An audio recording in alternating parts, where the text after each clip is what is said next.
कुंडा के व्यापारियों और मात्र कुंडा ही नहीं, कुंडा विधानसभा और बाबागंज विधानसभा के सभी व्यापारियों का मान सम्मान और सुरक्षा अब ये आपका विषय नहीं है, ये मेरा अपना निजी विषय है।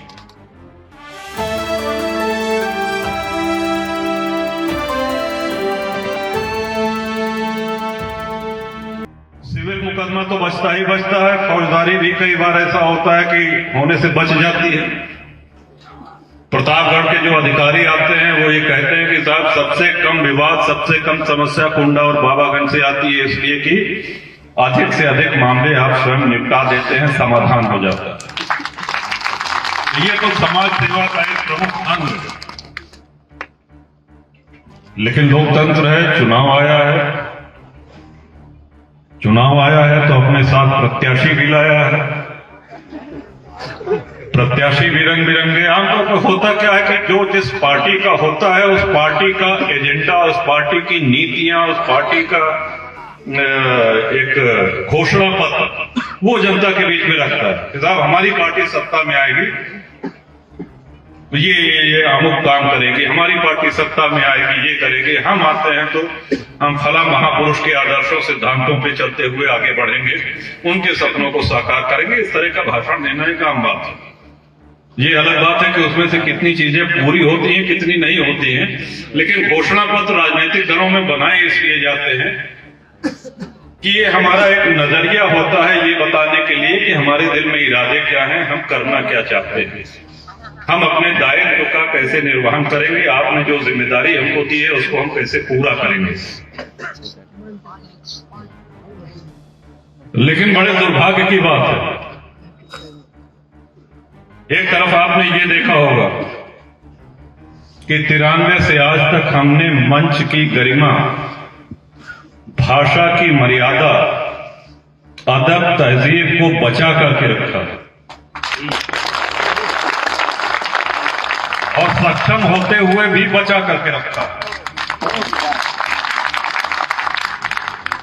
क्षमा शोभती उस भुजंग को जिसके पास गरल हो, उसको क्या जो दंतहीन विसरहित विनीत सरल हो। ये दिनकर जी की पंक्तियां हैं।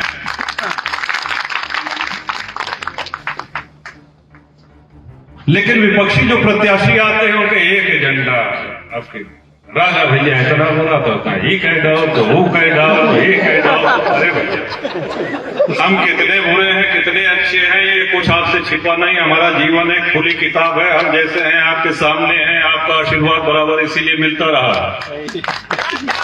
तुम कितने अच्छे हो ये बताओ। लेकिन नहीं, उस पर कोई चर्चा नहीं। भाषण का स्तर हो, प्रचार का स्तर हो, ये कहते हुए खेद हो रहा है कि कुंडा में ये स्तर राजनीतिक दलों के जो प्रत्याशी आते हैं वो न अपनी पार्टी की गरिमा का ध्यान रखते हैं, न मंच की मर्यादा का ध्यान रहता है, न भाषा में शिष्टाचार है, न बातचीत में कोई तहजीब है। विरोध करे से कोनो दिक्कत है, न विरोध करा, लेकिन मुद्दा का विरोध करा। आप आश्वासन दीजिए कि साहब कुंडा की सड़क डामर की है, इसको हम चांदी की सड़क बनवा देंगे, सोना कर देंगे। ठीक है ना, तो अलग बात है, लेकिन भाषण हो जाए कुछ लंबा चौड़ा आश्वासन दीजिए, कुछ तो करिए। लेकिन यहाँ विकास से, जनहित से कोई वास्ता नहीं, कोई कुछ नहीं। इसलिए कि उनको भी पता है कि कुंडा की महान जनता ने अपना निर्णय सुरक्षित कर लिया है और हर बार होता है,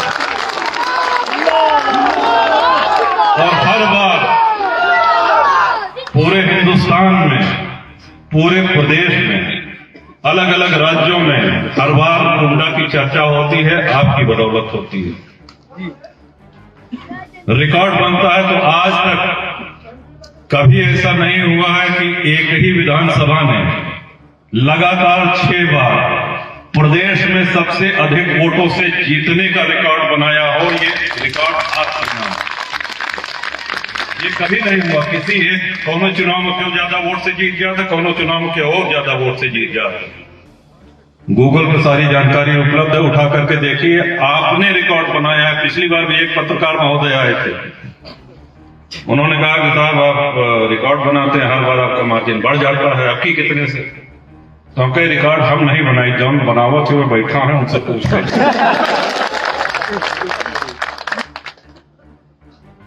इस स्नेह का, इस मोहब्बत का, इस प्रेम का कोई मोल नहीं है। इस एहसान को कभी चुकाया नहीं जा सकता। हाँ, लेकिन चूंकि व्यापार मंडल की बैठक है तो हमने सदैव ये सुनिश्चित किया है, व्यापारी की सबसे बड़ी आवश्यकता होती है सुरक्षा। उसका कोई शोषण न कर सके, उससे कोई गुंडाई न कर सके, उसको कोई बेइज्जत न कर सके, उससे कोई उसका हक न छीन सके।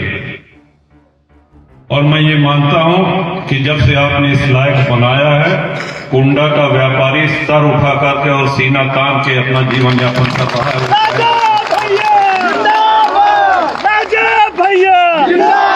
और ये सेवा चलती रहेगी। कुंडा के व्यापारियों, और मात्र कुंडा ही नहीं, कुंडा विधानसभा और बाबागंज विधानसभा के सभी व्यापारियों को मान सम्मान और सुरक्षा अब ये आपका विषय नहीं है, ये मेरा अपना निजी विषय है।